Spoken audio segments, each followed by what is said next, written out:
జనసేన నాయకులు, బీజేపీ నాయకులు, తెలుగుదేశం నాయకులు కష్టపడి పనిచేసి విజయాన్ని సాధించాలని ఇప్పుడు ఆలపాటి రాజేంద్ర ప్రసాద్ గారి గెలుపుని కాంక్షిస్తూ ఏర్పాటు చేసిన ఈ సభలో ఉన్నటువంటి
ఎన్నికలంటే ఇద్దరు వ్యక్తుల మధ్య జరిగేటువంటి యుద్ధం కాదు, ప్రగతి బాటకు పట్టేటువంటి ఒక అద్దం. అలాంటి ఎన్నికల సంగ్రామంలో అత్యంత తెలివైన వారు ఎవరయ్యా అంటే ఉద్యోగస్తులు. కాబట్టి మీకు మాకంటే కూడా ఎక్కువ తెలుసు ఎన్నికల విలువ. అంతకుముందు 5 సంవత్సరాల్లో మీరు ఏం జరిగిందో చూశారు. ఈరోజు ఉద్యోగస్తులు ఒక కంపెనీ అయినా ఒక రాష్ట్రం అయినా కూడా వాళ్ళ జీవితాలు బాగుండాలంటే ఆ కంపెనీ బాగుండాలి, రాష్ట్రం బాగుండాలి. వారు బాగుండాలంటే ఆదాయం పెరగాలి, ఆదాయం పెరగాలంటే ఇన్వెస్టర్స్ ఉండాలి, ఎకానమీ రొటేట్ అవ్వాలి, డబ్బులు ముందుకు వెళ్తూ ఉండాలి, అసెట్స్ వాల్యూస్ పెరగాలి. ఇవన్నీ పెరిగినప్పుడు రాష్ట్రానికి ఆదాయం వస్తుంది. రాష్ట్రానికి ఆదాయం వస్తే అది మీకు పంచుతారు. మరి గత 5 సంవత్సరాల్లో ఆదాయం తగ్గిపోయింది. మీకు 5 సంవత్సరాల్లో ఏమీ జరిగింది లేదు. ఈరోజు తెలుగుదేశం పార్టీ కార్యకర్తలు రక్తాన్ని చిందించి పోరాడి ప్రతిపక్షానికి వెన్నులో వణుకు పుట్టేటువంటి అపజయాన్ని కల్పించారు. మళ్ళీ ఈ రోజున 6 నెలల్లో ఎలక్షన్స్ జరుగుతూ ఉన్నాయి. ప్రజాస్వామ్యంలో గవర్నమెంట్స్ వచ్చిన తర్వాత ప్రతి ఒక్కరికి కూడా న్యాయం చేయాలని ఎంతమంది అనుకున్నా కూడా ఎక్స్పెక్టేషన్స్ ఎక్కువ ఉన్నప్పుడు ఒకరు ఇద్దరికి వాళ్ళు అనుకున్న స్థాయిలో లేకపోయినా కూడా ఈరోజు రాష్ట్రంలో జరిగేటువంటి అభివృద్ధిని అందరూ కూడా గుర్తించాలి. గుంతలు పడ్డ ప్రతి రోడ్డుని ఈరోజు పుడుస్తూ ఉన్నారు. గత 5 సంవత్సరాల్లో ఒక్క రోడ్డు వేసిన పాపాన పోలేదు.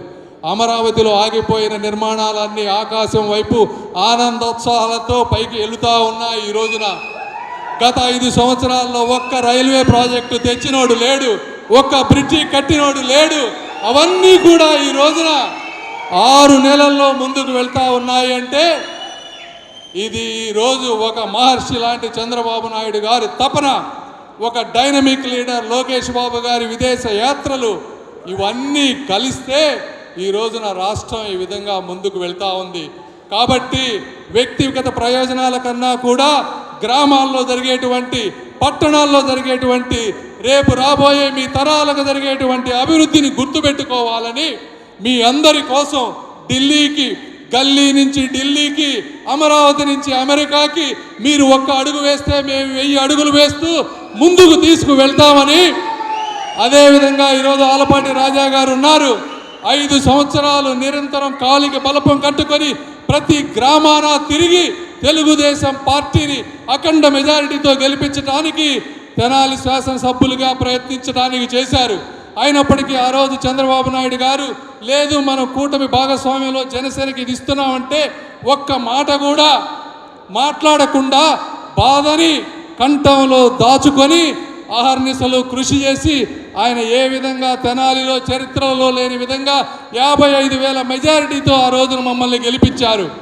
కాబట్టి తెలుగుదేశం పార్టీ కార్యకర్తలకు కానీ అదేవిధంగా ఆ తెనాలి నియోజకవర్గంలో ఈరోజు అధికారం అనుభవిస్తున్న జనసేన నాయకులకు కానీ ఒక మోరల్, ఒక ఎథికల్ రెస్పాన్సిబిలిటీ ఉంది. ఈరోజు ఆలపాటి రాజా గారిని అఖండ మెజారిటీతో గెలిపించాల్సిన అవసరం.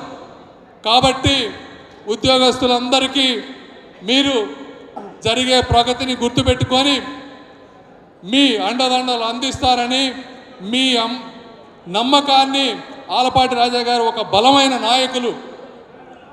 ఎక్కడైనా ప్రజాస్వామ్యంలో ఒక బ్రిడ్జ్ రావాలన్నా ఒక ఎయిర్పోర్ట్ రావాలన్నా బలమైన నాయకుడు ఉండి అధికారుల మధ్య కోఆర్డినేషన్ చేసుకుంటే మాత్రమే అది ముందుకు వెళ్తుంది తప్పించి బలహీనమైన నాయకుల వల్ల కొంతమందికి మంచి జరుగుతుందేమో కానీ ప్రజాస్వామ్యంలో మిగిలిన వర్గాలకి అందరికీ ఎప్పుడూ న్యాయం జరగదు. కాబట్టి అలాంటి బలమైన నాయకులైనటువంటి ఆలపాటి రాజా గారిని అఖండ మెజారిటీతో గెలిపిస్తారని, దానికి మాకు కావలసిన మేము కూడా మా